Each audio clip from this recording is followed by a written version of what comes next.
Hello everyone, welcome to encoders. JECA 2026-এর আগের দিনের ভিডিওতে অর্থাৎ রোড ম্যাপের ভিডিওতে আমি পুরো বুঝিয়ে দিয়েছিলাম কিভাবে কোন সাবজেক্ট ইম্পর্টেন্ট, কেন ইম্পর্টেন্ট, কোন সাবজেক্ট থেকে সব থেকে বেশি কোশ্চেন আসার চান্স আছে বা আসছে। যে চারখানা সাবজেক্ট আমি বলেছিলাম মোস্ট ইম্পর্টেন্ট, তার মধ্যে প্রথমে হচ্ছে DSA, computer networking, operating system এবং সি প্রোগ্রামিং। তো সেই হিসেবে যেমন কথা সেরকম কাজ, আমি বলেছিলাম যে আমি ডিএসএর পুরো ডিটেল প্লেলিস্ট নিয়ে আসবো, যেখানে ডিএসএ খুব ভালো করে পড়ানো হবে। 5টা কি 6টা ক্লাসে ডিটেলসে ভিডিও আসছে। আজকে সেই ডিএসএর জিরো টু হিরো সিরিজের প্রথম ভিডিও, অর্থাৎ এনকোডার্সের তরফ থেকে এবছর 2026 সালের জেকার স্টুডেন্টদের জন্য অ্যাচিভার সিরিজ বার করা হয়েছে, সম্পূর্ণ ফ্রি অফ কস্ট। ইউটিউবে টোটাল যা সিলেবাস আছে, শুধুমাত্র ইম্পর্টেন্ট সাবজেক্ট নয়, ইম্পর্টেন্ট সাবজেক্টগুলোকে বেশি এলাবোরেট করে পড়ানো হবে, বাট 10টা সাবজেক্টেরই পুরো ডিটেলসে ভিডিও যাবে। আরও এছাড়া আরও অনেক কারিকুলাম ভিডিও আসবে তার সাথে।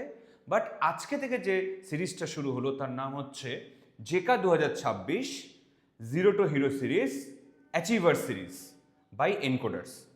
আজকে প্রথম ভিডিও ডিএসএর। ডিএসএ এমন একটা টপিক, সেমিস্টার হোক, স্কুল লেভেল হোক, কলেজ লেভেল হোক, ডিএসএ নিয়ে স্টুডেন্টরা চিরকাল মাথায় টেনশন নিয়ে থাকে। ডিএসএ খুব কঠিন স্যার, ডিএসএ খুব কি পড়বো কি পড়বো না, কোথায় সমস্যা। সলিউশন একটা, যেকার সিলেবাস একবার তাকাবো। যেকার সিলেবাসে 7খানা ওয়ার্ড লেখা আছে ডিএসএ বলে বা ডেটা স্ট্রাকচার বলে। কি কি?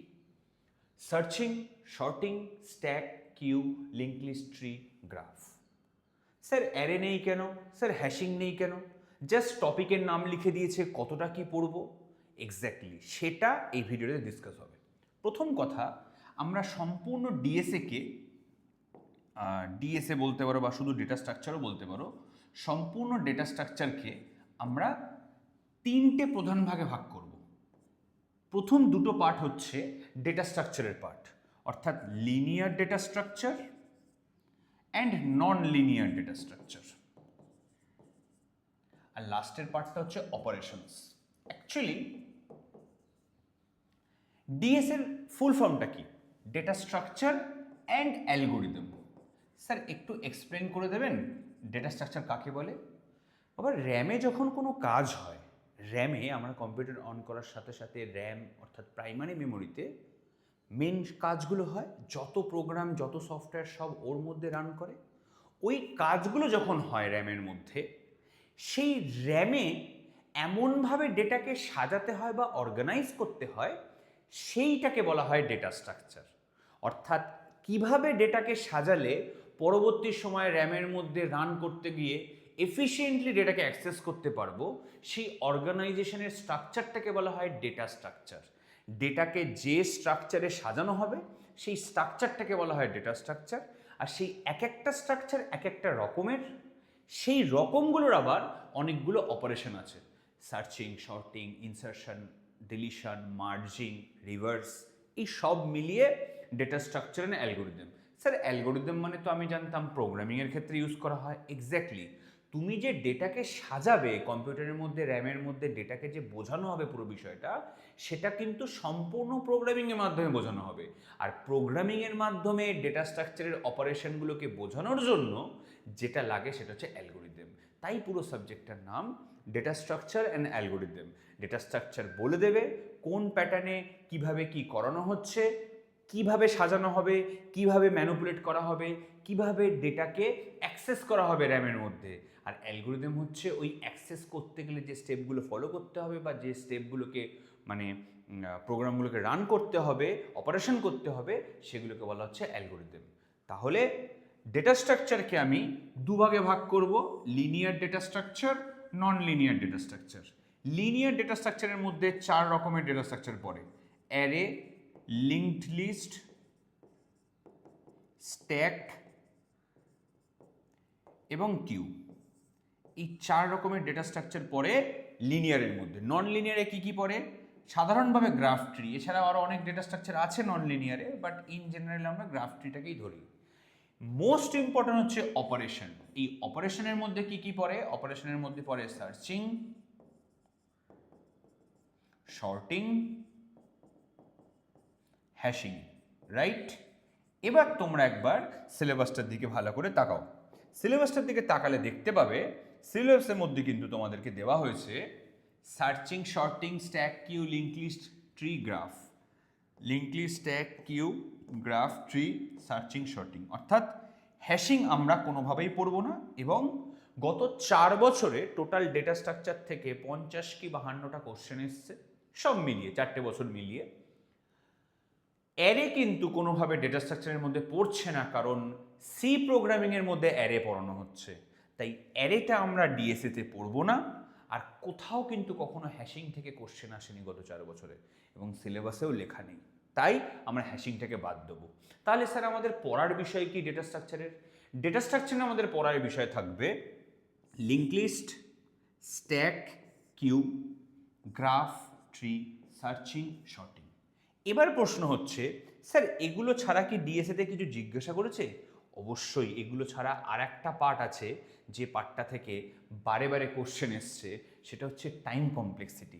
স্যার টাইম কমপ্লেক্সিটিটা কি কোনোভাবে ইম্পর্টেন্ট? খুব ইম্পর্টেন্ট। কেন? কারণ এই যে তুমি লিঙ্ক লিস্ট পড়বে, লিঙ্ক লিস্টের টাইপ জানবে, লিঙ্ক লিস্টের অ্যাপ্লিকেশান জানবে, অ্যাপ্লিকেশান জানার পরে লিঙ্ক লিস্টের যে অপারেশনগুলো আছে, সেই সমস্ত অপারেশনের মধ্যে কার টাইম কমপ্লেক্সিটি কত বেশি, big O notation, big omega notation, কার স্পেস কমপ্লেক্সিটি কত, টাইম কমপ্লেক্সিটির কম্পারিজন, ঠিক আছে? প্রত্যেকটা অপারেশনের টাইম কমপ্লেক্সিটির কম্পারিজন, বিশেষ করে সার্চিং আর শর্টিংয়ের টাইম কমপ্লেক্সিটি কিন্তু বারে বারে জিজ্ঞাসা করছে। এবং শুধু তাই নয়, ওখানে রেকারেন্স রিলেশনের কিন্তু একটা কোশ্চেন এসছে।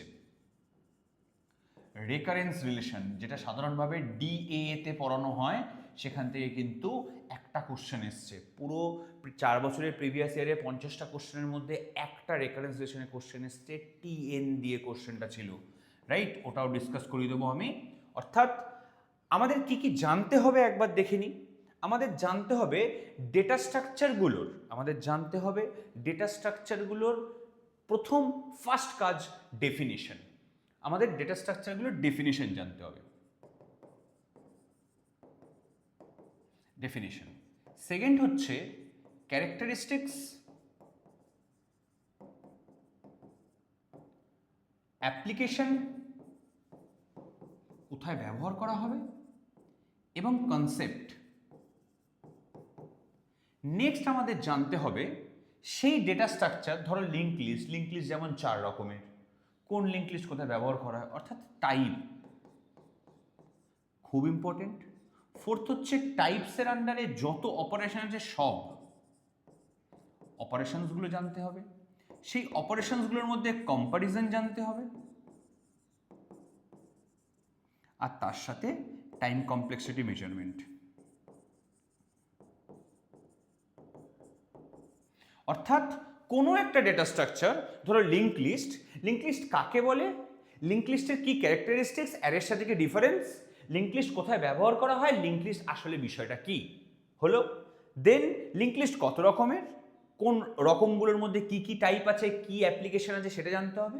প্রতিটা রকমের আলাদা আলাদা করে অপারেশন শিখতে হবে আমাদেরকে। কম্পারিজন জানতে হবে, যে কোনটার পর কোনটা, কি আসবে কি আসবে না। দেন টাইম কমপ্লেক্সিটি, প্রত্যেকটা অপারেশনের ক্ষেত্রে কি কি টাইম কমপ্লেক্সিটি ব্যবহার করা হচ্ছে।